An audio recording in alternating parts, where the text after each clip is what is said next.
The car radio was still playing music when Lisa Monroe vanished from Twin Lakes Beach, Santa Cruz, on the night of July 17, 1978. The outdoor concert had ended amid the sound of waves and the cold, salty smell drifting in from Monterey Bay. At 10:27 p.m., a friend saw Lisa leave the beach, holding her shoes and smiling as she said, "I'll be home before midnight." A witness later reported seeing the lights of a white van reflecting on the wet sand before they flickered off in the roadside fog. A few miles away, her mother, Helen Monroe, kept the kitchen light on, waiting for the sound of the door that never came. What happened in the 3 hours that followed would haunt Santa Cruz for 4 decades. Before diving into the story, don't forget to subscribe to the channel and hit the notification bell to stay updated on the latest cases. On the night of July 17, 1978, the summer air in Santa Cruz carried the scent of salt, rock music, and the steady crash of waves against the cold sand. At Twin Lakes Beach, the outdoor concert had just ended. The stage's yellow lights reflecting off the cars parked along the shore, casting blurry streaks through the night fog. Lisa Monroe, a 19-year-old sophomore art student at UC Santa Barbara, held her shoes in hand, her hair tousled by the sea breeze, and turned to wave at her friends. "I'll drive home before midnight," she said, her voice light as a promise. No one knew those would be the last words heard from her. Her wristwatch read 10:27. She walked across the damp sand toward the quiet parking area, where only a few cars idled, their headlights casting erratic beams. A witness later said the white glow of an old Ford van briefly silhouetted Lisa before everything faded into darkness as the van's door closed. The wind from Monterey Bay carried a cold mist, sweeping through the palm trees and erasing the faint footprints left in the sand. As the clock ticked past midnight, the small Monroe family home in Seabright still glowed with light. Helen Monroe, Lisa's mother, sat by the living room window, her tea growing cold, her eyes fixed on the coastal road. By 2 a.m., dread thickened in her chest. Lisa had never gone anywhere without calling. Helen stood, walked to the phone, her hand trembling as she dialed. On the other end, a sleepy night shift officer answered, and when she said, "My daughter hasn't come home. She never stays out this late," it marked the first moment of the disappearance, a silence that would linger over the seaside town for 4 decades. The young officer paused, then quickly transferred the call to a superior when he heard the trembling in the mother's voice. 15 minutes later, the sound of a patrol car's engine echoed through Seabright Street, its red light sweeping across the small house's porch where Helen waited. Police Chief Harold Bennett stepped inside, removing his hat and greeting her with a gravelly voice roughened by lack of sleep. He was used to late-night calls about runaway teens, but the mother before him didn't seem like someone prone to panic over a late curfew. On the table sat a cold cup of tea and a photo of a brown-haired girl smiling by the shore. Helen spoke tersely, each word deliberate. "She's never gone anywhere without calling. Something's wrong." Bennett jotted notes quickly, opening a new file labeled CA 78M214 titled Missing Person. He asked, "Did she take any luggage or mention going somewhere else?" "No," she replied. "She went to the concert, said she'd be back before midnight." He glanced at his watch, 3:05 a.m. Over 4 hours had passed since contact was lost. Bennett radioed 2 on-duty officers, Harris and Connors, to take a patrol car to Twin Lakes Beach. As they left the Monroe house, the sea fog thickened, blurring the streetlights in the damp air. "On the way to the beach," Bennett said. "Maybe she's just late or had a fight with a boyfriend." But when they arrived, the outdoor stage was dark, with only a few stray concert flyers and beer cans scattered on the sand. They swept their flashlights across the beach, searching for shoe prints, fabric, anything. No signs of a struggle, no abandoned belongings. At the edge of the parking lot, they found only a few tire tracks and a half-burned cigarette. A security guard mentioned seeing a white van leave around 10:30, maybe carrying sound equipment. Bennett noted it, but made no judgment. At 4:30 a.m., they paused at a lookout over Monterey Bay, where fog and waves blended into one, the horizon indistinguishable. Santa Cruz had no streetlights along the coast then, no security cameras.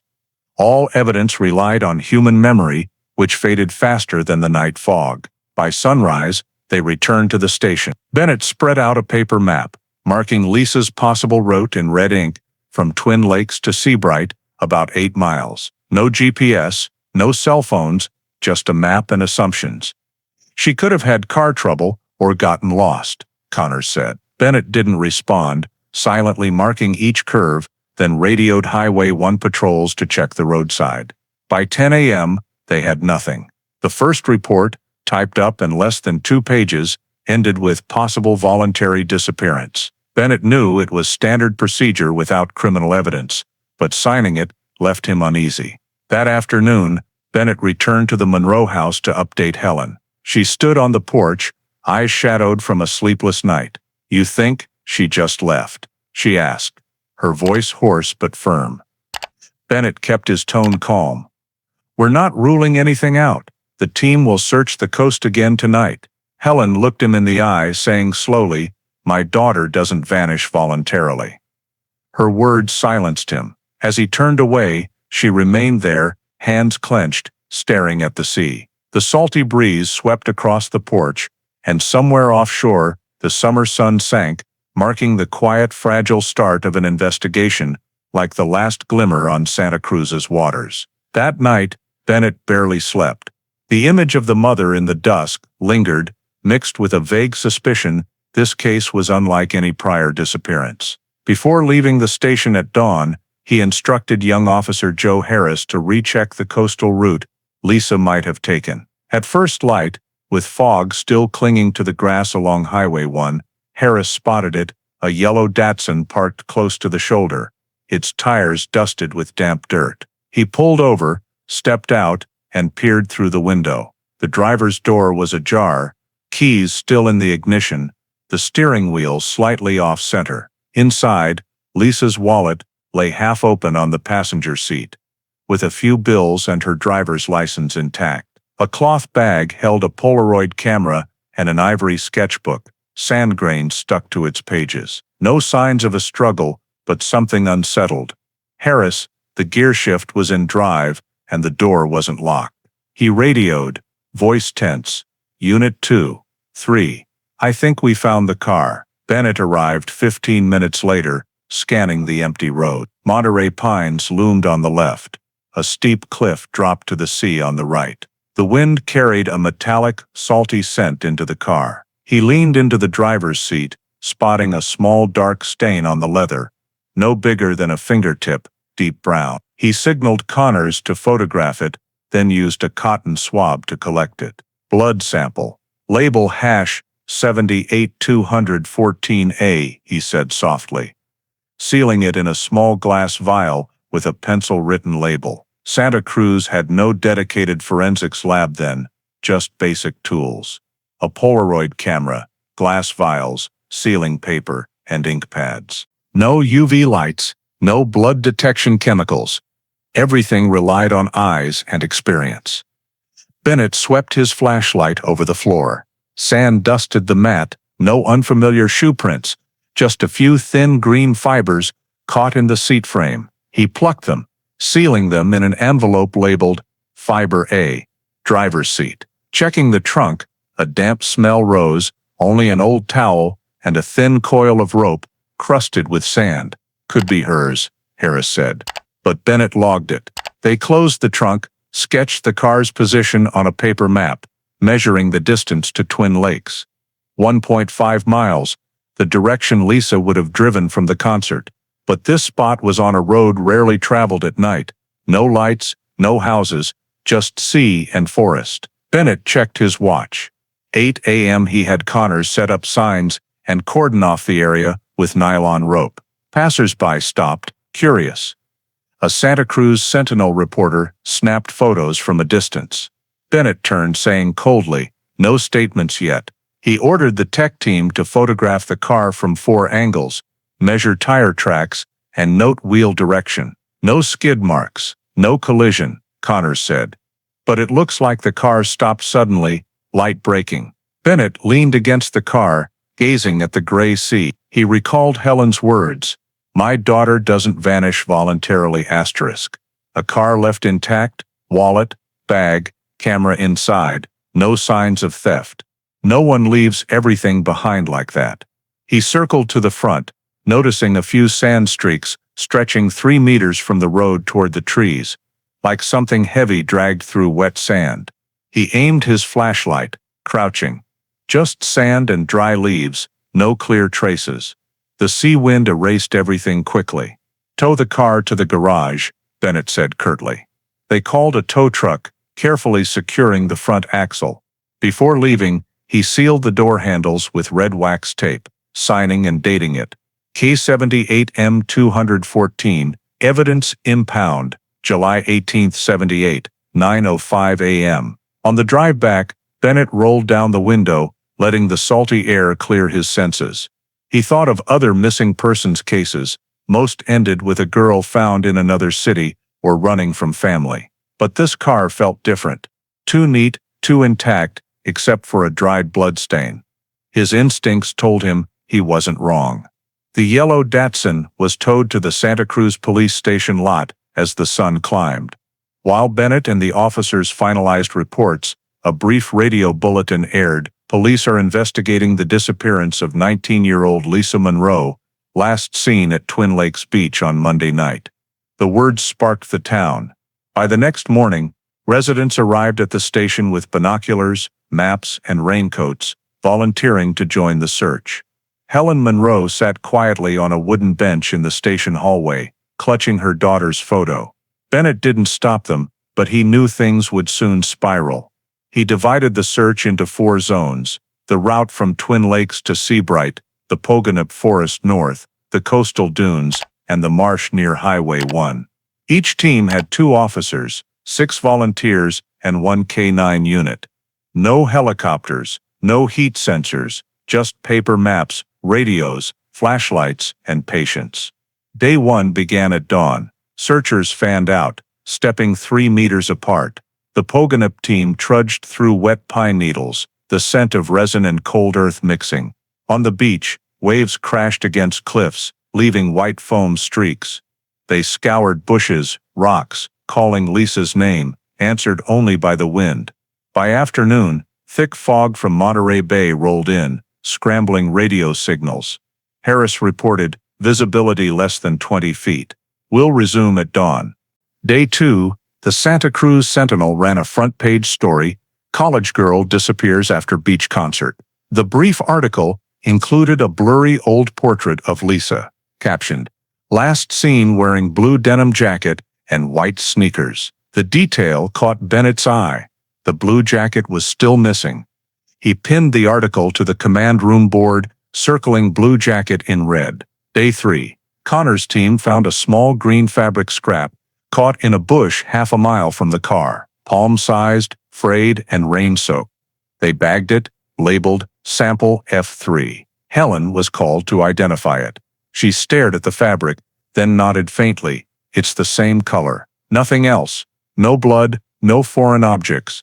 But for Bennett, it was the first and only evidence tying Lisa to the road where her car was found. Day 4, the search extended to the Davenport Forest edge, where Bennett had noticed dry grass in the car's exhaust pipe.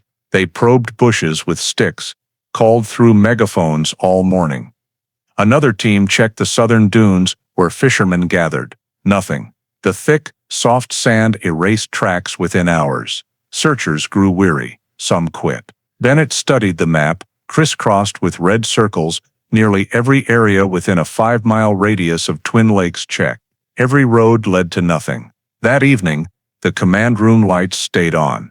Bennett sat with the case file, an unlit cigarette in hand, staring at crime scene photos. He thought of Helen, still waiting at home, believing her daughter would be found. He'd worked dozens of missing persons cases, but none left such a void. No struggle, no witnesses, no motive. Just a girl leaving a concert, a car abandoned, and 48 empty hours. Day 5, Bennett called in Monterey County reinforcements. They searched the western dunes and the San Lorenzo River mouth. A K9 unit picked up a scent near Pogonip, but digging revealed only a decayed animal. Afternoon sunlight glinted copper-red on the cliffs. The official search ended at 6:30 p.m. The report read, "No physical evidence found. Search suspended pending new leads." Bennett lingered at the cliff's edge, watching the sun sink into the sea, red as diluted blood. Waves roared below. He pulled out his notebook, writing, "Area cleared. No sign of victim. Case remains open." He tucked it away, the cold wind rattling the wax seal on the Datsun's door in the station garage. Somewhere in the forest or sea, the truth lay buried, and Bennett knew their tools. Paper maps, radios, flashlights were feeble against someone who chose darkness as their cover. After 5 fruitless days, Bennett turned to the only thing left, human accounts. He gathered everyone present at the July 17th concert, nearly 30 names, musicians, staff, students, locals. By the 6th day, he had 14 statements, each offering a different version of the evening, none aligning. One witness saw a young woman walk to the parking lot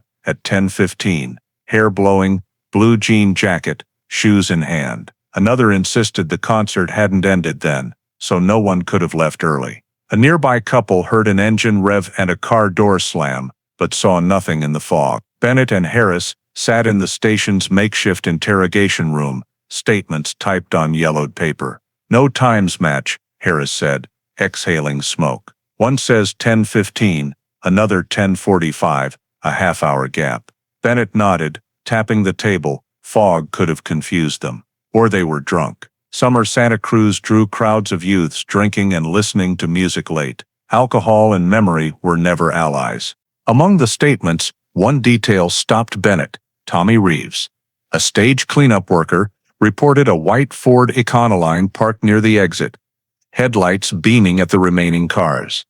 "It idled like it was waiting for someone," he wrote. "When I looked again, it was gone." He couldn't recall the license plate, only a small sticker on the rear window. Bennett marked white van 1976 in red. Asking Reeves, "Did you see the driver?" "No, just a short figure in a cap." It was the only semi-concrete lid, yet still faint as smoke. 2 other witnesses, San Jose students, heard an engine rev near the pine forest by the highway around 10:40. One thought it was local racers, the other, a large truck. Bennett cross-checked the map. The spot was less than 2 miles from the Datsun. He sent patrols to look for tire tracks or skid marks, but rain the next night washed everything away. No traffic cameras, no coastal surveillance, just fragmented memories. Bennett pinned them to the board. 10:15. Lisa leaves concert. 10:27. White van idling.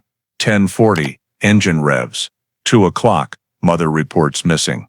A 3.5-hour gap he couldn't fill.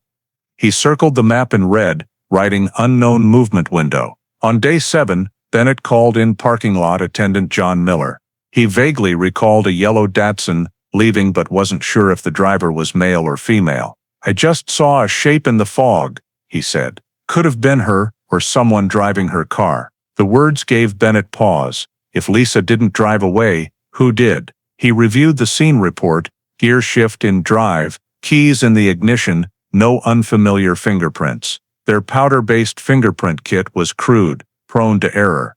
The police couldn't conclude anything. The next day, a San Francisco Chronicle reporter called, and Bennett replied curtly, "Still under investigation." He avoided hype or false hope. In his report to the county, he wrote, 14 witness statements collected. No corroborated timeline, no physical corroboration, leads inconclusive. A cold line closed a week of effort.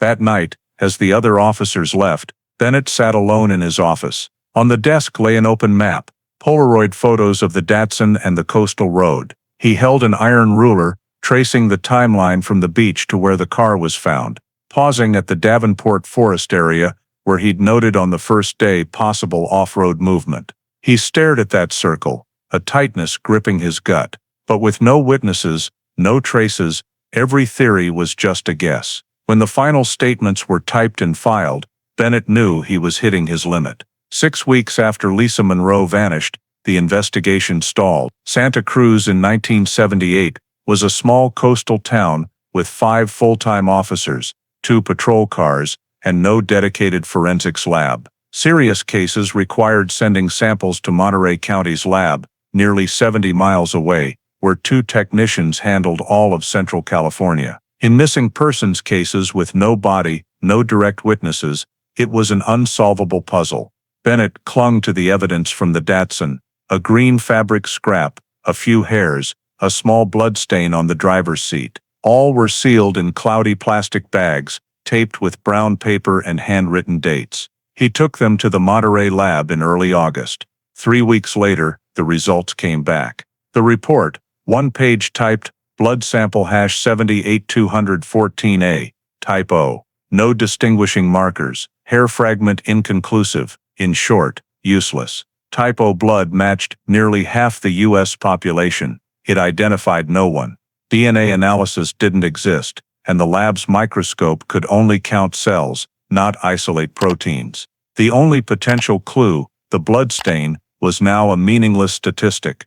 Bennett folded the report, tossing it onto the desk.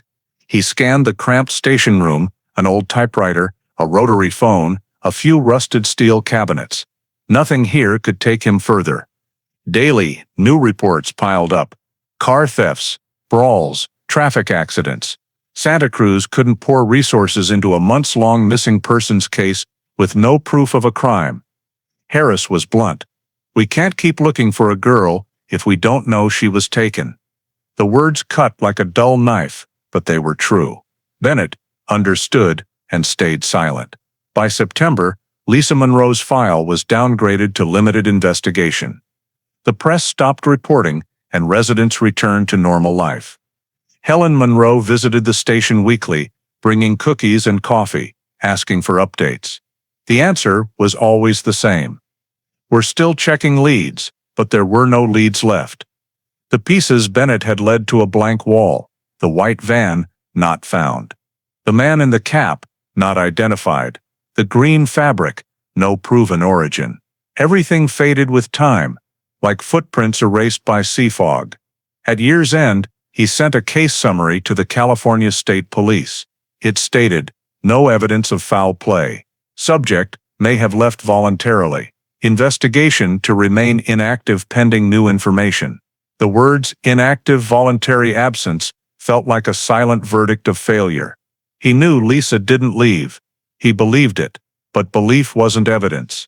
The system then had no national database to cross-check missing persons. NCIC, National Crime Information Center, was still being developed, unable to link counties.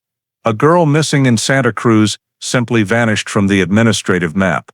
Only her family remembered.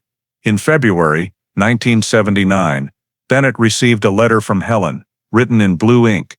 Brief. "I don't blame you, but I know Lisa is out there. I just need someone to keep looking." He didn't reply. In the station, the CA78M214 file was moved to the top shelf, among hundreds of dusty folders. He taped a small note to the cover. "Case open. No active leads." Then came silence. Santa Cruz resumed its tourist seasons. Beaches crowded again. Driving along Highway 1 past Pogonip Forest, Bennett would glance at the dense trees and think of the yellow Datsun. He'd promised Helen he'd personally deliver any new leads.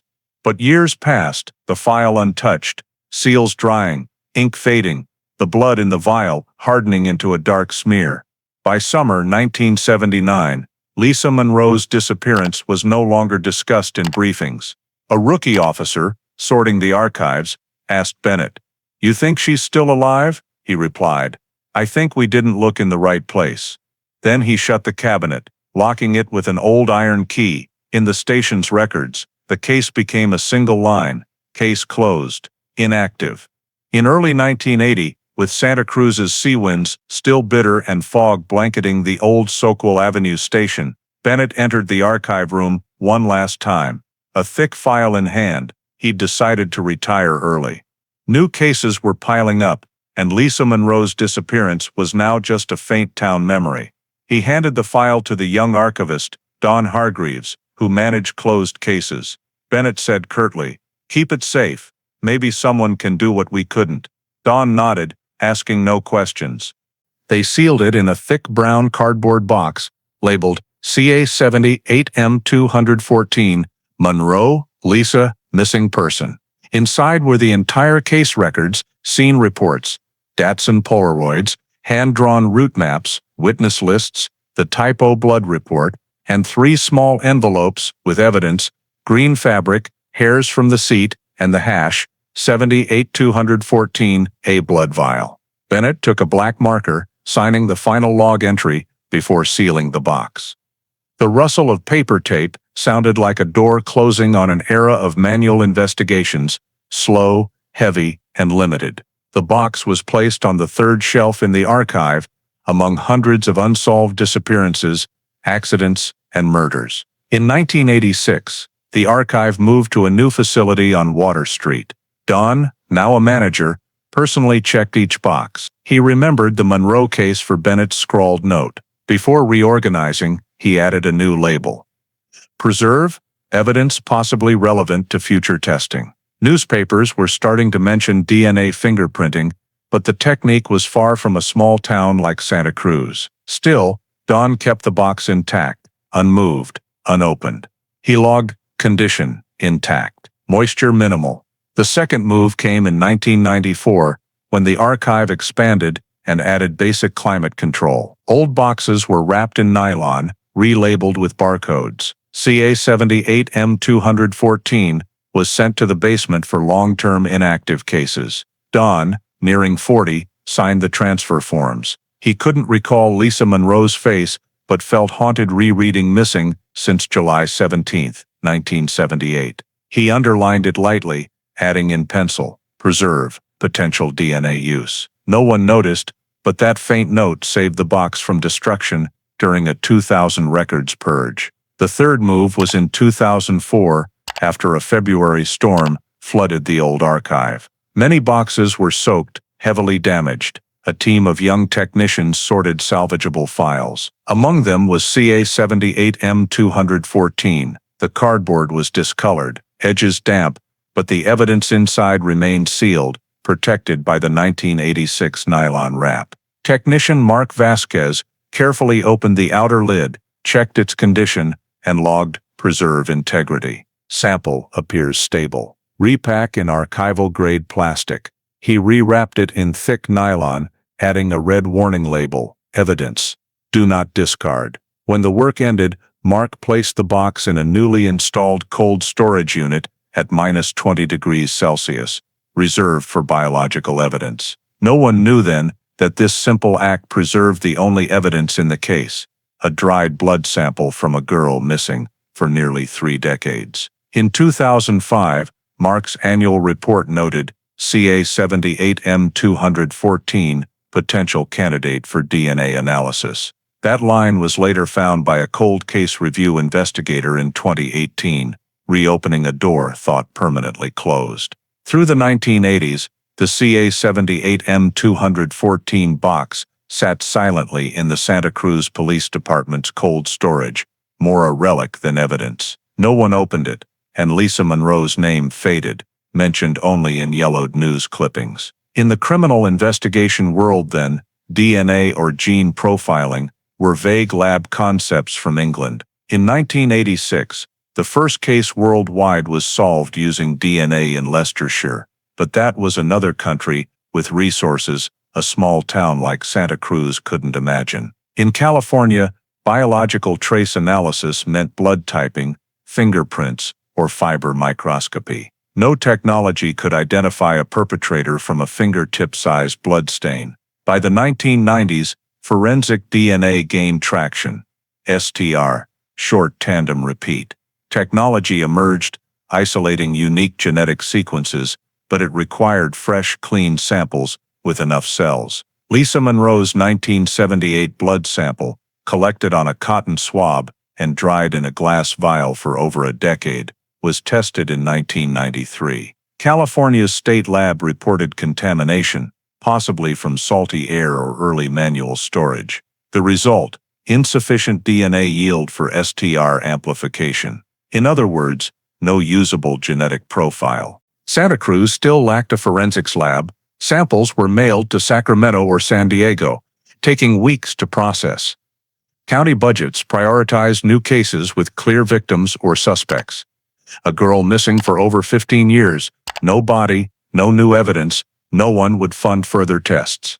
A 1995 internal memo stated, Case SAS 78M214 deferred, pending resource allocation. In investigation terms, that meant it would never reopen without a miracle. In reality, forensic science advancements left thousands of cases behind. Major labs only took fresh cases with clear samples and CODIS database matches. But CODIS only stored convicted offenders' data, not missing persons or unidentified suspects. Even if Lisa's sample yielded DNA, there was no database to compare it to. A genetic sequence without a match was just meaningless numbers.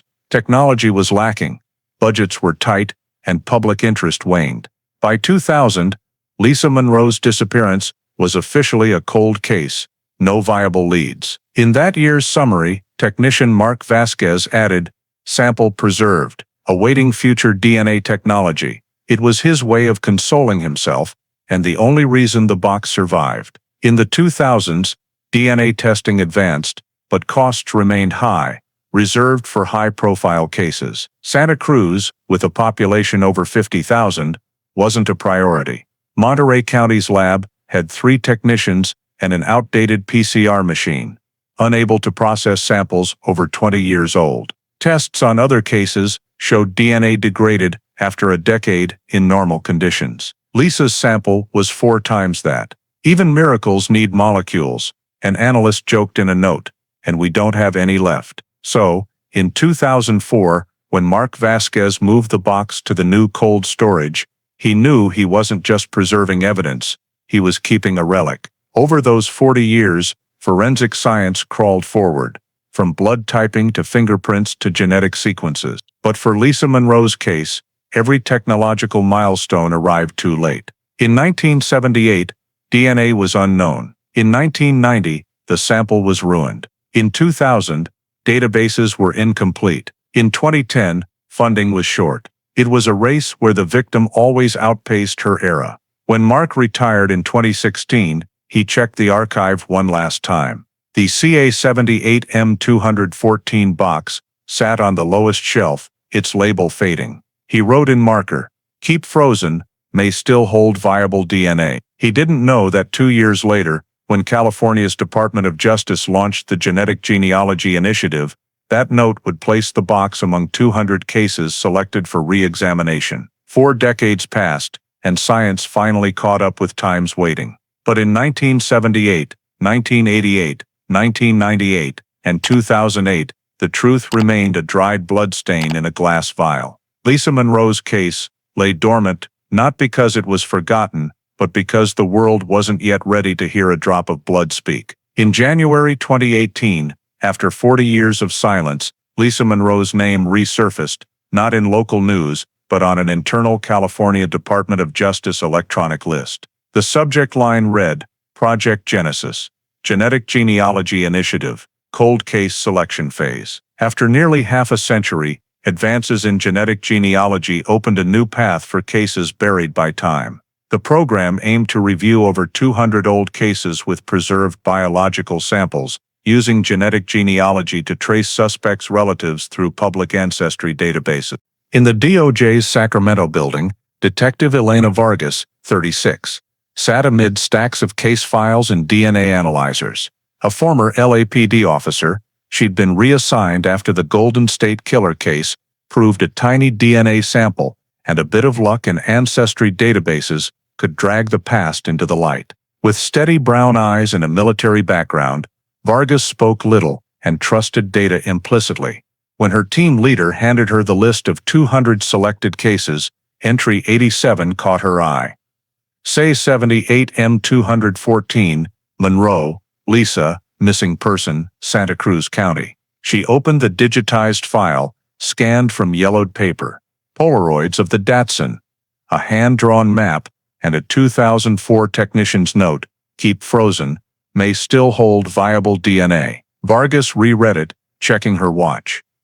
10:42 a.m., January 19, 2018.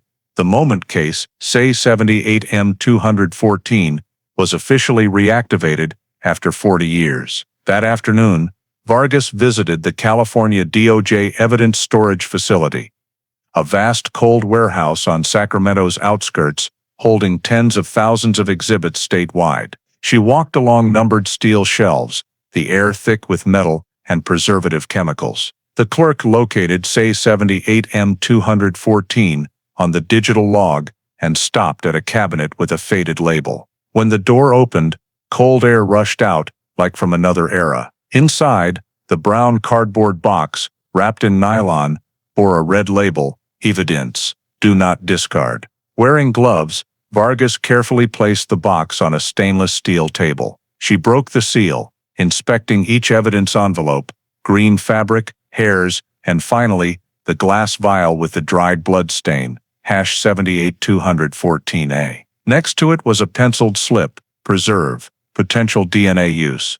Signed M. Vasquez, 2004. Vargas photographed it, texting her office, sample intact. Recommend extraction. Over the next days, she prepared the sample for Parabon Nanolabs in Virginia, specialists in extracting and mapping ancient DNA. Every step followed strict protocol, logging temperature, photographing stages, signing verification. She noted in her log, sample dry but visible residue, potential low-yield DNA. To others, a 40-year-old blood stain might be a smudge on paper. But to Vargas, it was a language waiting to be translated. Meanwhile, the Genetic Genealogy Initiative expanded. 10 teams statewide reviewed similar cases, disappearances, murders, rapes from the 1970s, 1990s. The Attorney General, in a press conference, declared, "Science has caught up with what justice has been waiting for." The words echoed in Vargas's office as she listened through earbuds, eyes fixed on digitized reports. The name Bennett Harold appeared often, the chief who opened the case. She paused at his 1979 note, "Case closed, inactive," with a scrawled signature. Vargas exhaled softly, "Not anymore." In early March, she finalized the transfer of Lisa Monroe's biological sample to Parabon. It shipped in an insulated box with temperature logs and federal permits. In her personal journal, she wrote, 40 years of silence. We're about to ask the blood to speak. Leaving the office that night, she paused at the parking lot, watching yellow lights reflect off glass cabinets. She knew most archive cases would never be solved, samples degraded, data lost, or people involved dead. But if just one case reopened, one person found, the technology, budget, and years of waiting were worth it. In Sacramento's cold dark, a tiny 1978 vial sat on a 21st-century table. And in that silence, the Lisa Monroe investigation, thought ended before DNA was known, began to breathe again. The #78214A blood sample arrived at Parabon Nanolabs on a damp morning in late March 2018. The sealed, insulated box was signed for by a DNA extract division technician and taken to the cold storage prep area to begin extraction. The 40-year-old dried blood, once sealed in a wax-capped glass vial, now lay on a gleaming stainless steel table, surrounded by centrifuges and modern gene sequencers. Vargas monitored the process via live video from Sacramento, eyes glued to the screen. She knew the success rate for such old samples was about 10%, but it was the first chance in 4 decades for CA78M214. On April 5th, the lab sent its first report, trace DNA detected, degraded but sufficient for SNP extraction, meaning enough genetic material remained to attempt decoding. Vargas reread the line, feeling as if someone exhaled faintly in a silent room. Over the next 3 weeks, Parabon's team ran low-copy DNA sequencing, piecing together thousands of fragmented gene segments to build a complete genetic profile. Once mapped, they compared it to public ancestry databases, GDmatch and Family Tree DNA, where millions of Americans had submitted samples to trace their lineage. In early May 2018, Vargas received an email with a curt subject, Preliminary Genealogical Match, CA78M214. She opened the attachment, numbers appearing like coordinates on a map, shared CM 184, second cousin range. At the report's end, a line made her catch her breath, strong familial link to Palmer family, Fresno County, California. She sat still for seconds, then zoomed in on the software-generated family tree at its center, the unidentified DNA. Lisa Monroe's sample branched to 4 relatives, all named Palmer. Vargas immediately accessed the DOJ's digital archive, searching Palmer plus Santa Cruz 1978. One result, George Edward Palmer, born 1947, Fresno resident, a driver for Pacific Sound Rentals, briefly interviewed in the early days of Lisa Monroe's disappearance. In Chief Bennett's report, his name appeared twice, interviewed. Released, no further action. Vargas reread it, leaning back.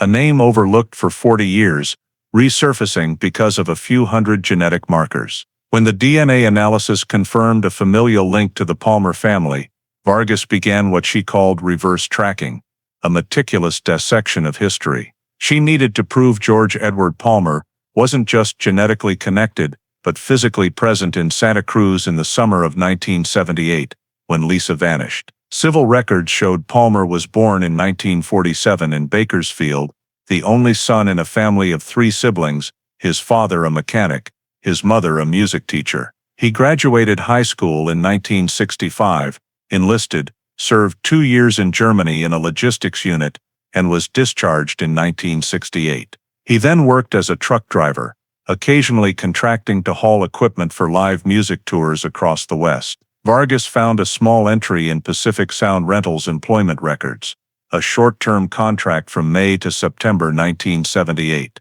Location Santa Cruz County, a Monterey Bay region. She cross-referenced Bennett's original report, finding a brief note, music tour driver, interviewed July 20, 78, not suspected. The name matched G.E. Palmer. Using the company's payroll logs, Vargas confirmed Palmer was frequently in Santa Cruz that summer for outdoor concerts, including the July 17 event at Twin Lakes Beach, where Lisa was last seen. To solidify this, she searched 1978 DMV records on microfilm. When the reel loaded, a line stood out: Ford Econoline van, 1976, white, plate 7, N2000, 954C, owner, George E. Palmer, Santa Cruz, California. Vargas paused, taking a deep breath. It matched the vehicle Tommy Reeves described 40 years earlier. 1976, white van, headlights beaming at the exit. She traced his financial records. First National of Fresno's logs showed Palmer's account reactivated in early 1980. Coinciding with his move from Santa Cruz to Fresno, Vargas located his first Fresno address, 1542 West Belmont Avenue, where he still lived.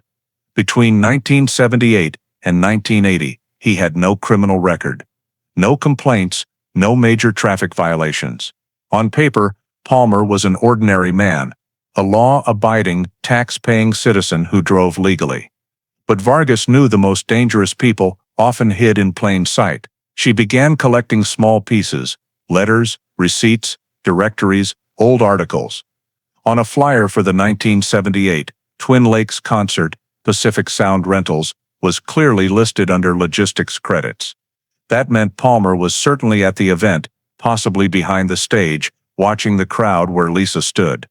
The company's personnel records revealed a key detail: Palmer, then 31, was 5'8", 165 pounds, with dark brown hair, matching Reeves' description of a short man in a cap.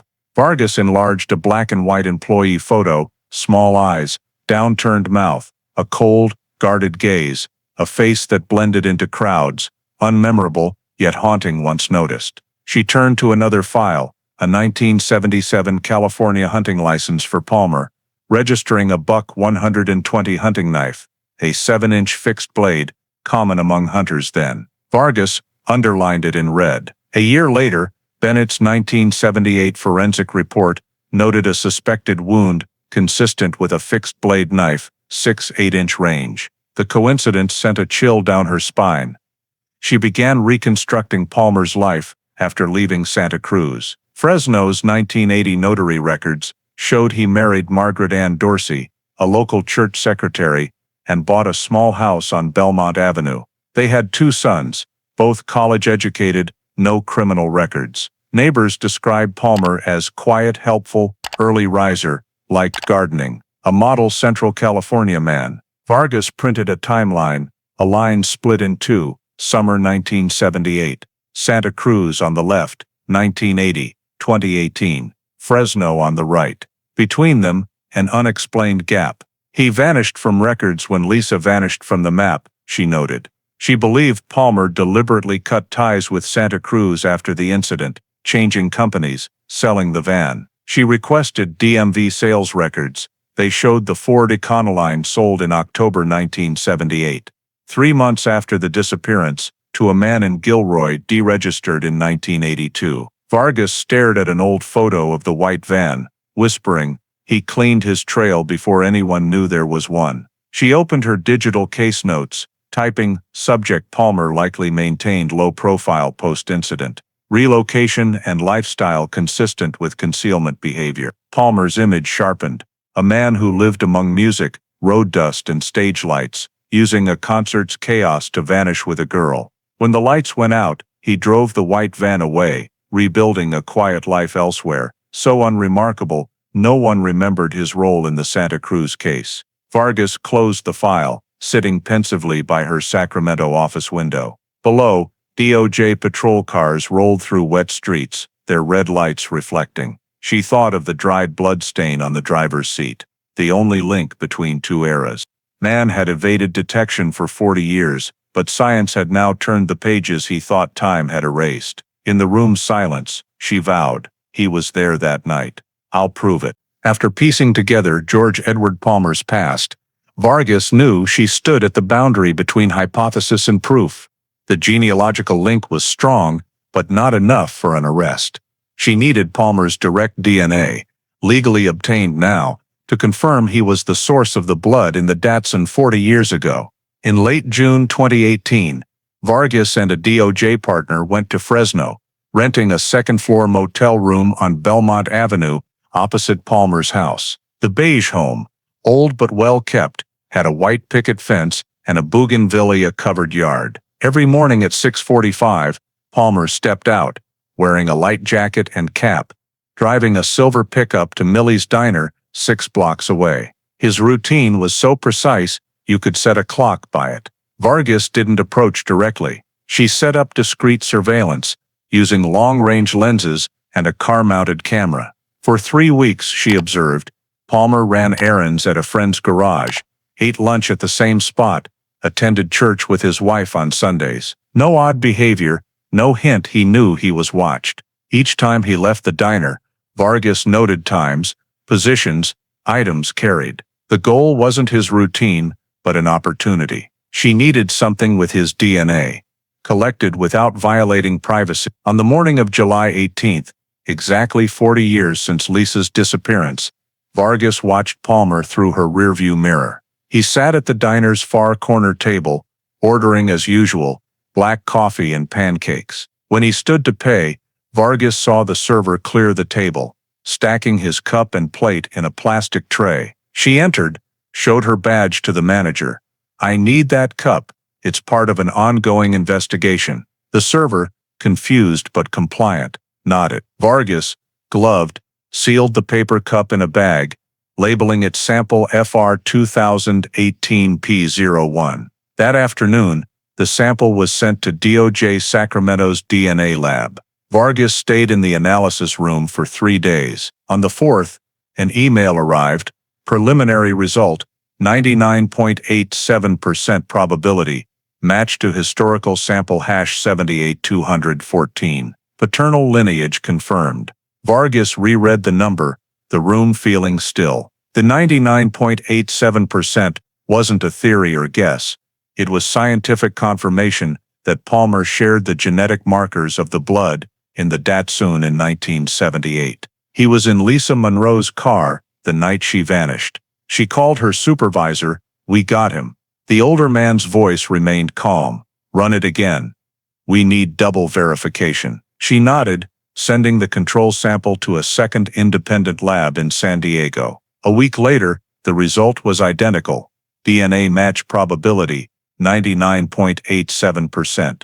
Paternal match confirmed. The genetic evidence was now strong enough for a search and arrest warrant.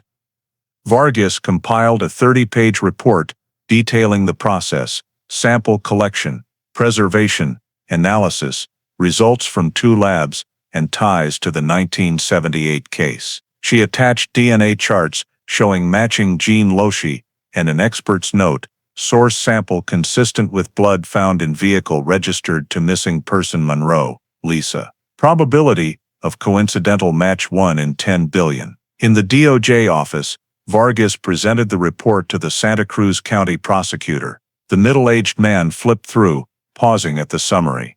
"You sure?" he asked. "Absolutely," Vargas replied, voice steady, eyes sharp. "He was in her car that night, and he's the only one who could have left that blood."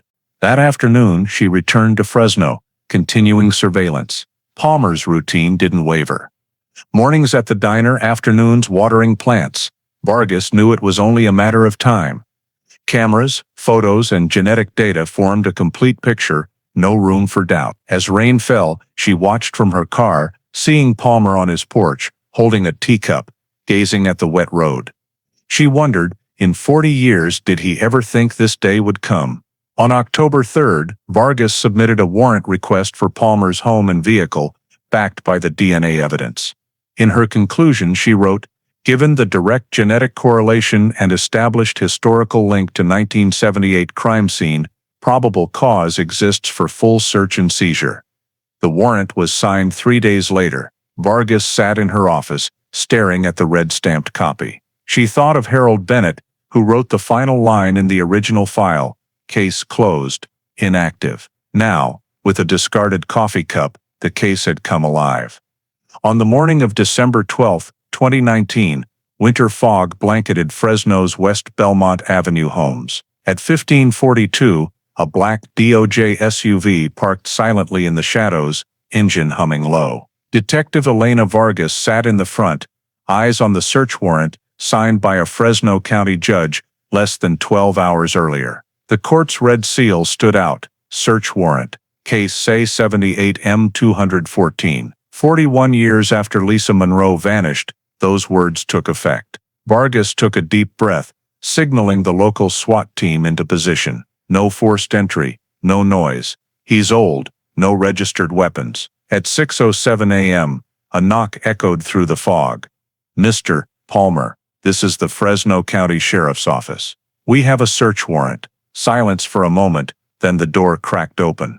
George Palmer appeared, gray hair, wrinkled face, eyes still cold and wary. "What's this about?" he asked, voice raspy. Vargas stepped forward, holding the paper. "We have a warrant to search your home, regarding an ongoing investigation." Before he could react, 2 officers entered, guiding him to a living room chair. His wife, Margaret, emerged trembling, stammering. "George, what's going on?" Vargas said softly. "You can sit down, ma'am. We'll explain later." The small house, clean and orderly, had family photos lining the walls, the smell of fresh coffee lingering. Vargas opened her notebook, reading the sealing protocol aloud. Technicians split into teams, living room, garage, backyard shed. Each pair recorded video. Vargas stood by a small desk in the corner, where old books and a dark wooden box with a brass latch sat. She asked, "This box yours?" Palmer replied, "I keep old stuff, photos, papers." She signaled a technician to pry it open. Inside, among yellowed letters, was a Polaroid. Lisa Monroe, 19, smiling at Twin Lakes Beach, hair blowing, vans parked chaotically behind her. Vargas held it with gloved hands, staring until the videographer prompted, "We got it on record." She said nothing, signaling to seal the photo, labeled item hash P01. Palmer looked away, avoiding her gaze. On the desk, another technician opened a drawer, pulling out a folded flyer.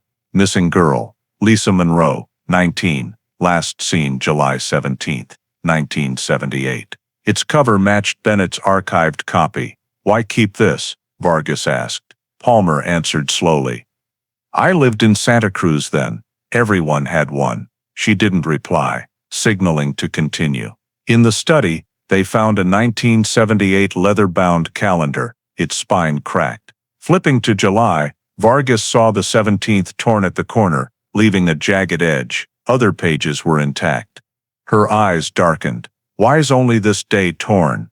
Palmer shrugged, voice dry. Might have torn earlier. She signaled to photograph and seal it as item hash P03. When the forensic team checked the backyard shed, they found an old plastic bin labeled Tools Garage Parts. Inside, among tools, was a small, mud-stained, faded green fabric scrap. A technician recognized the material, light denim, like women's jackets from the 1970s. Vargas crouched, silent. The fabric was neatly cut, edges frayed, stitching faded. She signed its seal, labeling it item hash P04. Send to Sacramento today, test for DNA. By noon, the house was turned upside down. Over 30 items were collected. An old hunting knife, a Santa Cruz map, a 1978 parking ticket, a sand-crusted cassette case. Palmer sat silently as Vargas passed. He asked quietly, "You really think I did it?" She looked at him. "I don't think. I have evidence." 2 days later, Sacramento's lab sent a rush report. 6 pages, the first line read, DNA profile from fabric, consistent with Monroe Lisa, probability of random match 1 in 10 billion. The fabric's DNA matched the genetic profile from a hairbrush Helen provided in 1979. The report added, no DNA from household members found. The fabric couldn't belong to anyone else in Palmer's home. Vargas read it, silent for a long time. Submitting her summary to the prosecutor, she wrote one line in the conclusion, evidence recovered consistent with abduction scenario. Probable cause confirmed. On December 14th, the forensic team returned to finalize crime scene photos. In the dim winter afternoon, Vargas stood in Palmer's backyard, watching sealed evidence, Polaroid, flyer, calendar, denim scrap, lined up on a truck. Each was a fragment of a story buried for over 40 years. Margaret stood at the door, hands trembling, tears streaming. I didn't know anything, she whispered. Vargas nodded, replying softly, now we do. As the convoy left, police lights flashed red and blue on the windows, flickering like faint memories. In the car, Vargas opened her notebook, writing, search warrant, executed. Substantial physical evidence recovered, subject to remain under surveillance until arrest. On the morning of January 12, 2020, a thin gray fog covered Fresno. West Belmont Avenue was still quiet as DOJ and Fresno County police vehicles rolled in. 6 officers in vests carried an arrest warrant signed the previous evening. In the lead SUV's front seat, Detective Elena Vargas reviewed the final file, supplemental search warrant, arrest warrant, DNA reports, Santa Cruz prosecutor's confirmation. Every procedure was complete, every piece of evidence valid. No room for error. She folded the paper, tucked it into her jacket, and signaled the team to cut radios and stay silent. 2 vehicles stopped at 1542 West Belmont. Across the street, bare trees swayed in the cold wind, the only sound the idling engines. Vargas stepped out, radio in hand, voice low. Unit 1, knock and announce. 2 officers approached, knocking 3 times firmly. Mr. Palmer, this is the California Department of Justice. We have a warrant for your arrest. A pause, then a faint noise behind the door. A figure appeared in the frosted glass, tall, thin, silver-haired, in a gray sweater. The door opened slowly. George Edward Palmer stood there, his face eerily calm. He glanced at the warrant in Vargas's hand, eyes narrowing, then nodded slightly. After all these years, he said, voice low but clear, you found me. No resistance, no questions, just cold acceptance, as if he'd long awaited this moment. Vargas signaled the officer behind, take him.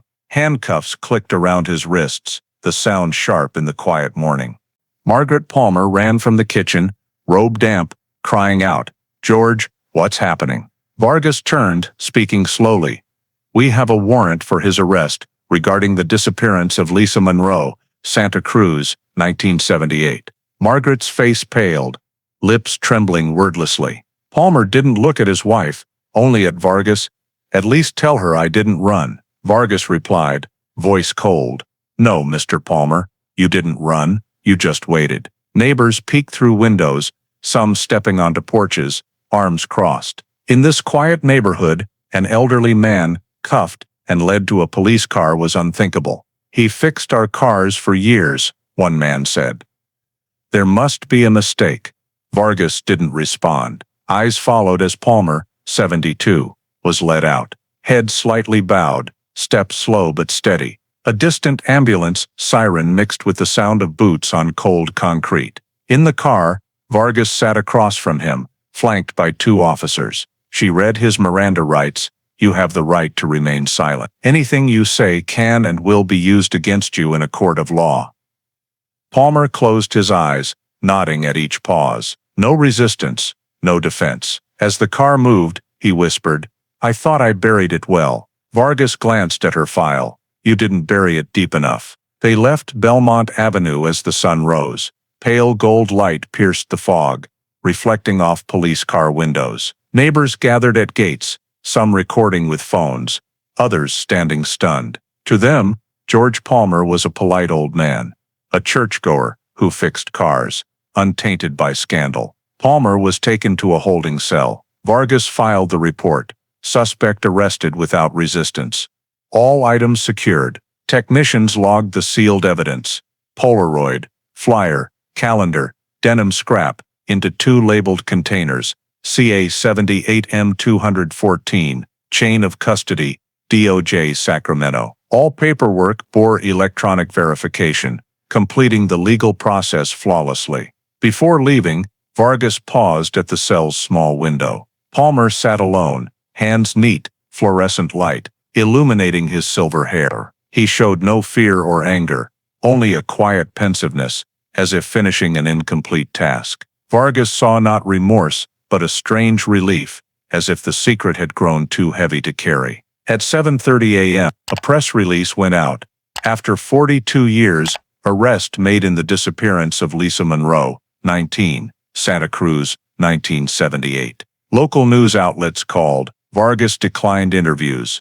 She wrote one final line in her report, suspect in custody. Case transitioned from missing person to homicide investigation. All evidence preserved. The Fresno police station's interrogation room that morning was cold as metal. White fluorescent light glared down on a polished stainless steel table, holding only 2 water cups and a thick file. The wall clock read 8:05. Vargas entered, carrying a briefcase and evidence folder, closing the door so softly it clicked like a lock. Palmer was already seated, hands folded, eyes tracking her. He didn't request a lawyer or a call. I'll talk to you, he said, voice even and dry. I don't need representation. Vargas noted, suspect declined counsel. She began low, non-confrontational. Tell me about the night of July 17, 1978.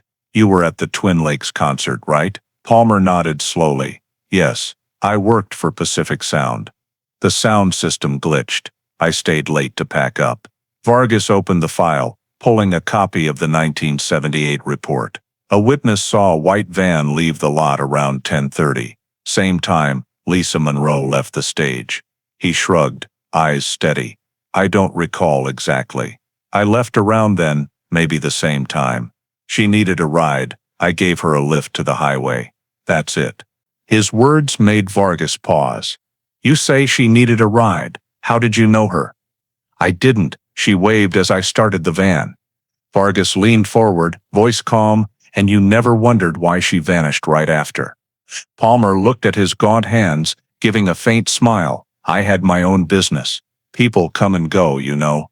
78. Santa Cruz was full of runaways. Vargas opened her briefcase, placing 3 clear sealed bags on the table. Lisa's Polaroid, the missing girl flyer, and the 1978 calendar with July 17th torn. The light reflected off the plastic, sharp as a blade. These were found in your home, she said evenly. Why keep them for 40 years? Palmer glanced briefly, then looked away. "I collect old papers," he said. "Small town stuff, that's all." Vargas set her pen down, opening a fourth file. Inside was a color-printed DNA result, a chart of matching gene loci between the #78214A, blood, and the Millie's Diner cup. "This isn't small, Mr. Palmer, this is science. The blood in Lisa Monroe's car matches your DNA. 99.87%. He stayed silent, staring at the paper like it was a foreign language. Vargas pressed, "You say you gave her a ride, so how did your blood end up in her driver's seat?" The room fell quiet. The air conditioner hummed faintly. Vargas waited, saying nothing more. He clenched his hands, nails digging into skin, but his face remained blank. She stood slowly, circling the table, voice near a whisper. "Tell us where she is, George." Palmer looked up, eyes sharpening suddenly. "I didn't kill her," he said, almost a whisper. Vargas paused behind him, leaning in. "No one said you killed her. I'm just asking, where is she?" He went silent, his gaze slipping from hers, lost in the void. Vargas returned to her seat, opening Bennett's old file, reading aloud its final line. "Case closed. Inactive." She set her pen down, locking eyes. "I'm giving you a chance to rewrite that ending. Last time." An hour passed. Then two. Vargas stayed seated, flipping through the file, occasionally asking curtly, "Was she scared? Where did you take her? Why tear July 17th from the calendar?" Palmer didn't answer. His silence was the room's only sound, save the clock's ticking. At times, Vargas left, leaving him with Lisa's Polaroid. Each return she found him staring at her face, lips pressed tight. By the fifth hour, Vargas returned with a coffee and a Santa Cruz coastal topographic map. She set the cup down, spreading the map. "When you left Twin Lakes, which way did you go?" No answer. "You lived in Santa Cruz," she continued. "You know Davenport, right? The northern pine forests, the logging roads, low traffic." His eyes flickered. Vargas noticed. She leaned in, voice slow. "George, she deserves to come home. It's been 40 years. He stared at her, then exhaled, long and heavy. The white light reflected off his wrinkled cheeks. "If I tell you," he asked softly, "what will you do?" Vargas replied, "We'll bring her home." Another silence. He turned away, voice fading into the air. "It's in the woods, near Davenport." 2 days after his statement, California's coast was heavy with leaden clouds. A DOJ, Santa Cruz Police, and Monterey County forensic convoy left Fresno at dawn, heading northwest. In the third vehicle, George Edward Palmer sat between two officers, hands lightly cuffed, staring out the window. He hadn't spoken since naming the location. Vargas sat up front, eyes on the rain-streaked glass. Highway 17 wound through damp pine forests, the scent of resin mixing with sea salt, a scene little changed from the 1978 photos.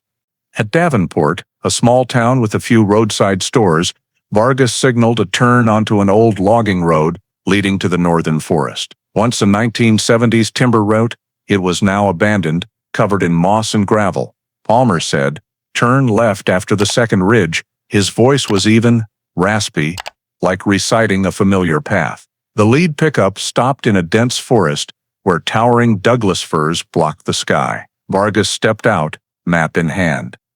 The sea wind carried a chill, thickening every sound. Palmer stepped down slowly, his wrists still cuffed in front of his stomach. He looked around for a long moment, then pointed to a large, leaning tree, its roots rising like giant arms. "There," he said softly, his voice almost dissolving into the wind. Vargas noted the location, lat. 37.014N, long 122.196W.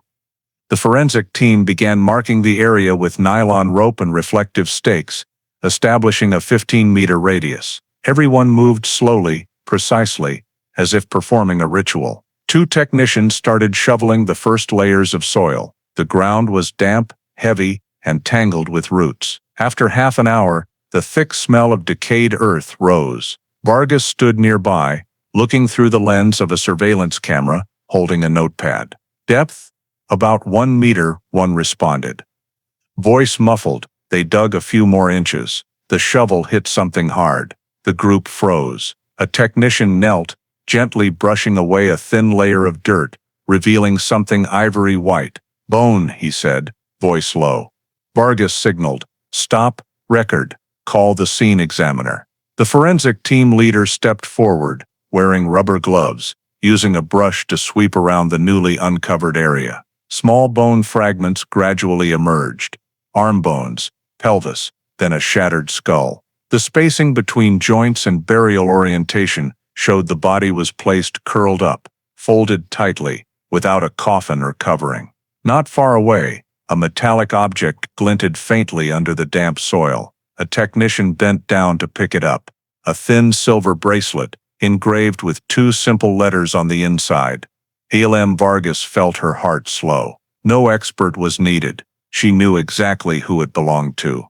A silence enveloped the scene. Only the distant sound of waves echoed. Palmer stood behind the police line, staring blankly at the tree, expressionless. Vargas approached him, her voice almost a whisper. "That's her, isn't it?"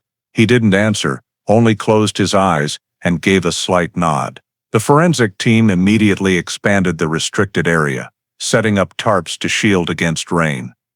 A crime scene photographer began capturing the scene, wide shots, close-ups, each soil layer numbered. Another team measured precise coordinates with GPS, mapping the burial site, depth 1.2 m, radius 2.3 m, under Douglas fir root system. A preliminary field report was drafted on site, signed by Vargas with the time, 10:42 a.m., January 14, 2020. The excavation continued into early afternoon. Each bone fragment was wrapped in specialized nylon bags, labeled Exhibit DVP-01 to DVP-09, then placed in insulated containers. A technician noted carefully, skeletal remains consistent with adult female, estimated height 5'6", consistent with victim Monroe, Lisa. Meanwhile, rain began to fall heavily, pattering on the tarps. Vargas pulled up her hood, watching the forensic team work, a feeling both heavy and relieving rising within her, as if the case had crossed the boundary between hypothesis and truth. By 3:20 p.m., evidence collection was complete. Palmer was escorted back to the vehicle, silent. Vargas approached, reading him his additional rights. "You're now under arrest for homicide, Mr. Palmer," he said. "Only one sentence, very softly." "I knew you'd find her eventually," Vargas replied, her voice cold as metal. "We didn't find her, George. You led us here." As the convoy left the forest, the yellow caution tape still fluttered in the wind. Vargas glanced through the rearview mirror. The old Douglas fir stood tall amid the mist, where the greatest secret of a coastal town had once been buried. On the morning of January 16, 2020, 2 days after the forest excavation in Davenport, the specialized vehicle carrying the remains stopped in front of a gray-white building. Vargas was there, holding a notebook, eyes following as the forensic team brought each sealed bag into the cold storage room. Each bag bore a red label, marked Exhibit DVP-01 to DVP-09. The chain of custody remained unbroken, all evidence preserved. Chief Examiner Dr. Rachel Kim, a forensic expert who had handled hundreds of cold cases, stood before a steel autopsy table, her voice calm. "We'll start with the dental match. It's the quickest way to confirm." Technicians retrieved the upper and lower jaws, cleaning each piece with hydrogen peroxide, then taking X-rays. The images appeared on the screen: slightly misaligned front teeth, tooth hash 14, with a silver filling, all perfectly matching Lisa Monroe's 1977 dental records, submitted by her mother when she went missing. Vargas stood behind the observation glass, hearing Dr. Kim's voice through the microphone. "Dental identification, 100% match with Monroe, Lisa. Identity confirmed." Confirming identity was just the first step. Dr. Kim began a comprehensive examination. Each bone was placed on the table in anatomical order. She pointed to the right rib cage, where a deep, clean cut marked the bone's smooth edge. "This wasn't caused by soil or animals," she said. The cut is sharp, consistent depth, matches a 6 to 8 inch blade. Meanwhile, a technician documented everything with photos and wound location maps. Dr. Kim added, 3 fractured ribs, likely caused by blunt force trauma before death. Victim possibly restrained or forced down. As the skeleton was reassembled, the folded posture of the lower limbs and pelvis reminded Vargas of the scene, how the body was buried in a shallow pit, knees bent, arms pressed close. Dr. Kim concluded, body was intentionally folded before burial. Indicates deliberate concealment, not accidental death. This made it clear the victim didn't die by accident but was murdered and deliberately hidden. The DNA lab proceeded to extract marrow and tooth samples for comparison with Helen Monroe's, Lisa's mother, genetic profile, still stored in the national database. A week later, results came back from the Sacramento lab. DNA comparison complete. Mitochondrial match 100% with maternal reference. Confirmed identity, Monroe, Lisa. Vargas read the conclusion silently, feeling a cold, heavy sensation, as if the entire case, spanning 42 years, had finally closed with a genetic sequence. But the cause of death, the voice only science could give the deceased, remained. The detailed forensic report was submitted on January 23, 2020. The first page stated clearly, cause of death, sharp force injury to thoracic cavity. Manner of death, homicide. Additional findings, rib fractures, positional flexion at burial, consistent with concealment. Soil composition, consistent with site in Davenport Forest. Dr. Kim added a handwritten note at the end of Vargas's copy. Victim likely died within minutes from internal bleeding. No evidence of prolonged suffering. Burial occurred shortly after death. Vargas read those lines repeatedly, her eyes lingering on homicide confirmed. 4 short words, but the answer Santa Cruz had awaited for over 4 decades. The disappearance of a 19-year-old girl was no longer a question mark, but officially reclassified as a first-degree murder. On January 25, the comprehensive report was released internally. In its conclusion, the DOJ document stated, the 1978 disappearance of Lisa Monroe has been reclassified as a homicide based on physical evidence and forensic confirmation. Suspect in custody, George Edward Palmer, male, 72. That afternoon, Vargas was in the Santa Cruz police station's meeting room. The old room had a black and white photo on the wall of the 1978 investigative team, including Harold Bennett, who first opened the case. Vargas looked at his stern face, feeling as if he were still somewhere in the room, witnessing the case finally called by its true name. Dr. Kim entered, carrying a stack of crime scene and forensic bone photos. We've got everything tied up neatly, she said, her voice light but firm. No question left. It's her, and it was murder. Vargas nodded, then signed the confirmation record. Case classification updated to a homicide. As she left the building, Vargas paused in the parking lot, looking toward the misty Monterey Bay. The wind carried the smell of salt and damp wood. She thought of the night Lisa vanished, the Douglas fir where the body was found, and the silver bracelet engraved with LM now stored in the evidence room. 42 years, from a dried blood drop in a car to a skeleton beneath the earth, every thread had been woven into a closed circle. In the final report sent to the California DOJ, the last line was bolded, all forensic evidence confirms homicide. Case K78M214, officially closed as solved. In late January 2020, at the California DOJ's second-floor meeting room in Sacramento, the Lisa Monroe case review lasted over 3 hours. Everyone involved was present, representatives from the Santa Cruz Sheriff's Office, the Monterey Forensic Team, Sacramento DNA experts, and Detective Elena Vargas, tasked with presenting the case reconstruction report, the document closing 42 years of investigation. On the screen, text appeared in a cold, decisive font, Case K78M214, Reconstruction and Final Analysis. Vargas began in a low, clear voice, all evidence, physical and genetic, points to the same conclusion. This wasn't a disappearance, this was an intentional abduction and murder. White light illuminated enlarged photos, the yellow Datsun. The 1976 white van, maps of Twin Lakes and Davenport Forest. Every detail, every timestamp, was placed in its rightful order, like a fragmented song now reassembled. 10:27 p.m., July 17, 1978. Lisa Monroe left an outdoor concert at Twin Lakes Beach, Santa Cruz, holding her shoes, heading to the parking lot. The last witnesses to see her were school friends, when she said, "I'll drive home before midnight." At the same time, George Edward Palmer, 31, a sound technician for Pacific Sound Rentals, was packing up equipment. He owned a white Ford Econoline van, parked near the beach exit.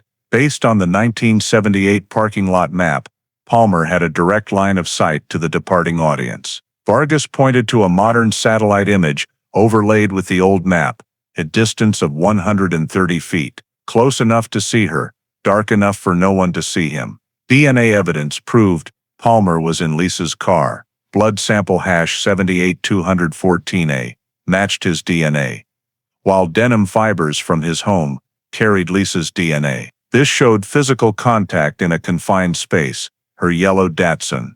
From here, the sequence was reconstructed using behavioral sequence analysis. Palmer approached Lisa as she searched for her keys or opened her car door. He likely offered her a ride to the main road, citing the lot closing or a sound equipment issue. When Lisa refused or grew wary, he forced her into the vehicle. His blood on the driver's seat indicated a struggle, a small open wound, possibly from Lisa fighting back. The car door closed, and the Datsun left the lot around 10:40 p.m., noted by a witness hearing the engine rev. Palmer drove north along the Coastal Highway 1. Upon reaching the Davenport Forest, about 12 miles from the beach, Palmer turned onto an old logging road. Soil analysis from the Datsun's undercarriage confirmed matching red clay and salt sediment with the excavation site. There, it's believed Lisa tried to escape, evidenced by fractured ribs from a heavy impact and a single stab wound through the right rib cage, causing rapid death. Vargas displayed images of the fractured rib and clean cut. One deliberate strike, downward attacker in a higher position, possibly in the vehicle. This was controlled violence, not self-defense. After Lisa's death, Palmer drove the body to a deep forest spot nearly 300 yards from the main road, where he'd previously hauled speakers for an outdoor event. With off-road driving experience, he knew how to move without leaving clear tire marks. He dug a shallow 1.2-meter pit, burying the body in a folded position, knees to chest, arms bound with denim cord. This burial method, per a criminal psychologist, shows calculation and control. The killer not only wanted to hide the body, but to erase traces by compressing the victim into a small, easily concealed mass. Hours later, Palmer returned to Santa Cruz. At his company's rented garage, he pressure-washed the van, cleaned the interior, and returned the keys, pretending he'd never left. The next morning, he swapped the spare license plate and sold the van 3 months later. The 1978 police, lacking advanced tools, missed the tiny blood sample in the seat crevice, sample hash 78214A, preserved in a glass vial for 4 decades, until Vargas reopened the case. As Vargas displayed the timeline, the room fell silent. Each point was connected by a red line. 10:27 p.m. Lisa left the concert. 10:40 p.m. Witness heard the car engine. 11:10 p.m. Palmer drove to Davenport. 11:30 p.m. Body buried. 2:37 a.m. Helen Monroe called police to report her daughter missing. The 4 timestamps perfectly aligned with Palmer's possible movements on that 1978 summer night. A technician presented a 3D simulation, the Datsun moving, headlights sweeping the ocean, turning onto the logging road, then going dark in the forest. Vargas looked at the screen, saying softly, 42 years of silence. And this is what happened in those 3 hours. She moved to the final section, the cover-up. Palmer quickly regained composure, resuming normal life, working for Pacific Sound Rentals through the summer before moving to Fresno.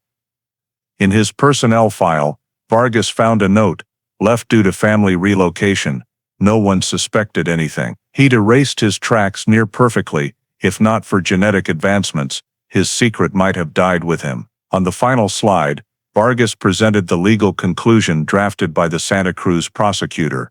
Findings of the Department of Justice and forensic reconstruction indicate premeditated abduction and homicide.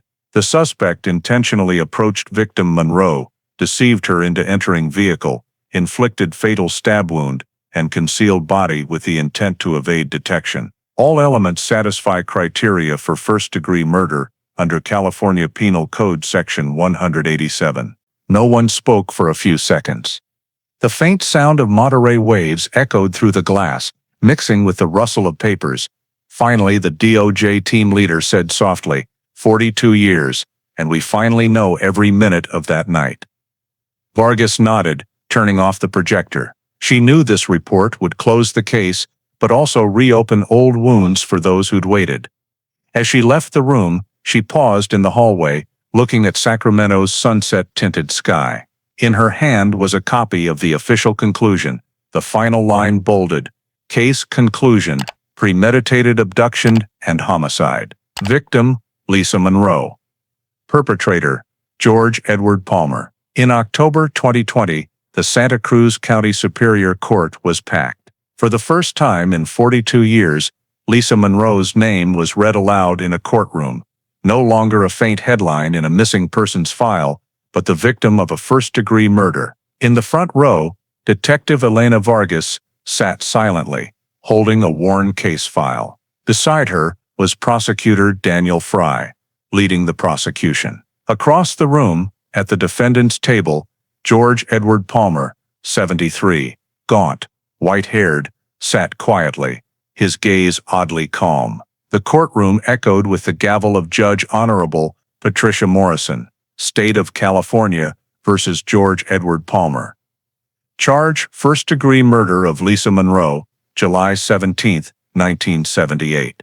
Fry stepped to the podium, his voice resonant but measured. Ladies and gentlemen of the court, we are here not because of vague memories of a summer night in 1978, but because of scientific evidence, DNA, maps, data, and the defendant's own statements. 42 years cannot erase the truth. He held up a color-printed DNA report, a graph comparing blood sample hash 78214A with Palmer's current sample. This is the trace found on the driver's seat of Lisa Monroe's Datsun.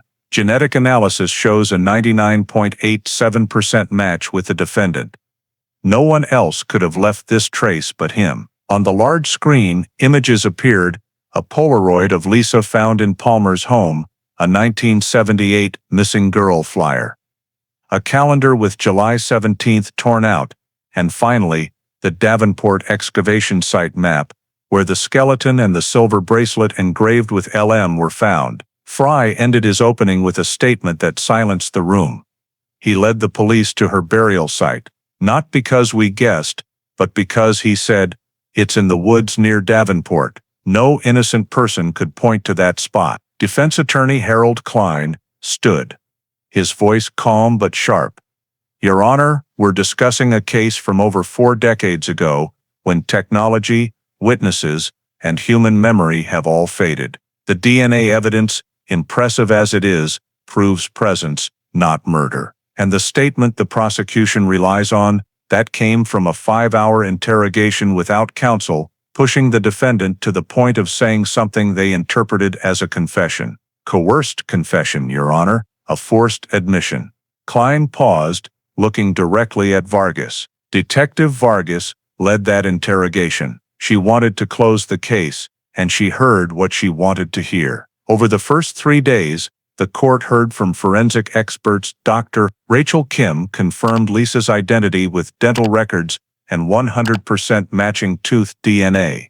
Technician Mark Vasquez testified that the 1978 blood sample remained sealed until 2018, ruling out contamination. Dr. Kim stated, the cut on the right rib matches a buck 120 knife, the same type Palmer registered in 1977.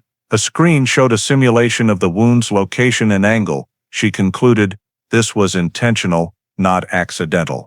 The defense countered, no one witnessed the attack, no blood of Lisa's was found in Palmer's home. Fry retorted, we didn't need it. At the excavation site, we found denim fibers with Lisa's DNA in his garage, and the defendant led us to the burial site. If that's not a confession, what is? On the fifth day of the trial, Vargas was called to the witness stand. She stood tall, hand on the Bible, voice steady. I am Detective Elena Vargas, California DOJ, in charge of the Monroe investigation since January 2018. Klein questioned first. Do you admit the defendant had no lawyer during the interrogation? Yes, he waived that right. We have video confirmation. And did you coerce, threaten, or promise anything to obtain his statement? No, sir. Vargas looked straight ahead. We only asked him, tell us where she is. And he answered, it's in the woods near Davenport. Could he have guessed? Klein countered. Impossible, Vargas replied, voice cold. We never disclosed the suspected location. He described the exact turnoff, the Douglas fir tree, and the burial depth. When we got there, Lisa Monroe's body was found exactly as he said. No one else could have known. She paused briefly, then said slowly, he led us to the body. No one else could. A week later, both sides presented closing arguments. Klein emphasized the passage of time, faded memories, circumstantial evidence. He said, if we allow vague statements to become convicting evidence, anyone could be deemed a murderer just for misremembering a road. Prosecutor Fry stood, holding up the silver bracelet engraved with LM. He didn't just remember a road, he knew exactly where the body was buried. He kept the missing person flyer, the victim's photo, and tore the date of her death from his calendar. That's not memory. That's guilty obsession. And in the end, science, which doesn't lie, spoke for her. Judge Morrison asked both sides to sit. She looked at the jury, 12 people utterly silent. You have heard all testimony, evidence, and arguments. Now is the time to deliberate. On the morning of November 3, 2020, the Santa Cruz sky was draped in white fog, and in courtroom 2 of the Santa Cruz County Superior Court, the air felt heavy, as if 42 years of memories were converging. Defendant George Edward Palmer, 73, was led in, hands cuffed in front of his stomach. He wore an orange prison jumpsuit, moving slowly, but with the same cold gaze as the day he was arrested. Across the room, Detective Elena Vargas stood beside Prosecutor Daniel Fry, holding the nearly 400-page case report, ending with 2 simple words, case closed. Judge Patricia Morrison entered, the wooden gavel sounding. This court is now in session. The room stood, then sat as she spoke. Today, the court will issue a sentence in State of California v. George Edward Palmer, charge, first-degree murder, found guilty by the jury on October 26, 2020. Fry opened the prosecution's statement.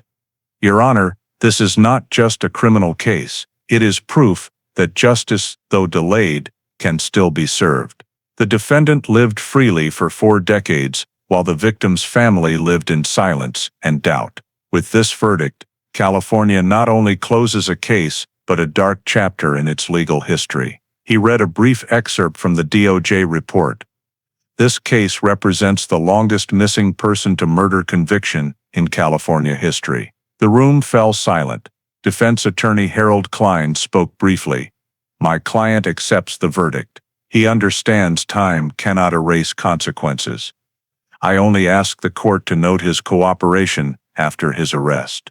Judge Morrison nodded, her eyes resting on Palmer. Mr. Palmer, do you wish to say anything before sentencing? Palmer looked up, eyes cloudy, voice hoarse. I have no more words. I only hope they can forgive, if possible. For 40 years I heard the ocean every night. And now I know it's time to be silent. Morrison looked at the sentence, then read slowly. Each word heavy as stone. Defendant George Edward Palmer is sentenced to life imprisonment without parole, to be served at California State Prison, Vacaville. The court officially recognizes State of California v. Palmer has the longest missing person to murder conviction in California history. The gavel struck 3 times, sharply. Palmer closed his eyes briefly, as if the sound was the longest final bell of his life. At the back of the room, a few reporters took notes. No flashes, no noise. The victim's family was represented by one person, Rebecca Mills, Lisa's niece, sitting silently, tears streaming. When Vargas approached, she hugged Rebecca, hearing her whisper, "My aunt can finally rest." Vargas only replied, "She never stopped waiting for justice." After the sentencing, Palmer was escorted out. As he passed Vargas, their eyes met briefly. No hatred, just a deep weariness. Vargas understood this wasn't a moment of triumph, but the end of a 40-year cycle. That afternoon, in the DOJ Sacramento office, Vargas sat alone. On her desk were the evidence items returned from court for archiving, the Polaroid photo, the silver bracelet engraved with LM, the torn 1978 calendar, now sealed for the last time. She opened her laptop, logged into the electronic case system, and typed the final update. Case file, K78M214 status. Closed. Verdict. Guilty. First-degree murder. Sentence. Life imprisonment without parole. Closing note. Justice achieved after 42 years. She sat quietly, watching case closed blink on the screen before fading. An emptiness spread through her, not from sadness, but from the stillness after the noise of justice finally settled. Outside the window, a light rain fell over Santa Cruz. Vargas left the office, driving along the coastal road. At Twin Lakes Beach, where Lisa vanished in 1978, she stopped, stepped out, the salty wind stinging her face. The waves crashed steadily, like time's heartbeat. She reached into her coat pocket, pulling out a replica of the silver bracelet, a gift from Rebecca after the trial. It still bore LM, faintly gleaming in the fading light. Vargas tossed it gently into the sea. The bracelet swirled in the water, glinting, before sinking completely. She said softly, as if to herself, "It's over, Lisa." Then she turned, leaving behind the waves, the wind and the city's dimming lights. In the DOJ archive, case file C78M214 was placed on the resolved cases shelf, among hundreds of others. A new label was affixed to the box. Lisa Monroe, 1978, 2020. Solved by DNA. A young technician paused, read the label, and smiled. He didn't know much about the girl, but he knew each closed case was a soul at rest. In July 2021, 43 years after Lisa Monroe vanished, the California DOJ released a 200-page special report titled, "The Lisa Monroe Case: A Timeline of Forensic Breakthroughs." On the cover was a single image, a glass vial containing a dried brown blood drop, sample hash 78214A, which brought the case out of time's shadow. The report not only detailed the investigation, but stood as a historical record of forensic science, where a 1978 disappearance became a symbol of modern DNA technology's power. The report's introduction stated, "This case represents how evidence preserved beyond its time can outlive the silence of generations." Next to it was a photo of the old brown case box, labeled CA78M214, solved, now displayed prominently in Santa Cruz's Central Archive. That dusty box, moved 3 times, nearly destroyed, was now encased in glass, exhibited in the Cold Case Archive. Inside were the items that accompanied the case for 40 years, denim fabric, the Polaroid, the torn calendar, and the missing person flyer. Below the label, a small note read, "Preserved by Mark Vasquez, 1986. 2004. Reopened by Detective Elena Vargas, 2018. In September that year, at the American Academy of Forensic Sciences annual conference in San Diego, Elena Vargas was invited to give the opening speech. She stepped onto the stage under white lights, dark hair, and simple gray suit. Behind her, the screen displayed Cold Cases and the Patience of Truth. Vargas looked at the packed room of experts, technicians, and young investigators, many born after the Lisa Monroe case had gone cold. Her voice was low, steady, blending reason and nostalgia.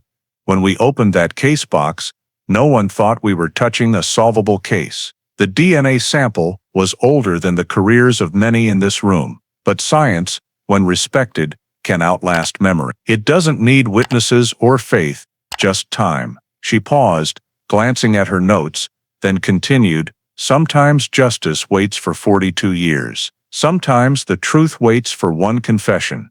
The room was silent, save for the soft tapping of keyboards from note-takers. Vargas closed her speech with a message: if I've learned anything from the Lisa Monroe case, it's that every piece of evidence has a voice, even if it takes half a century to be heard. And our job, as investigators, is to be patient enough to listen. As she stepped down, applause erupted, not for victory, but for perseverance. That winter, Santa Cruz returned to its usual calm. In the archive, case box CA78M214 sat quietly in its glass case, light reflecting off the word solved. A group of forensic interns visited, standing silently before it. One asked quietly, "Why keep a closed case?" The guide replied, "Because it's proof that time cannot kill the truth." North of Davenport, where Douglas fir trees still whispered in the sea breeze, the 2020 Discovery site was now enclosed by a wooden fence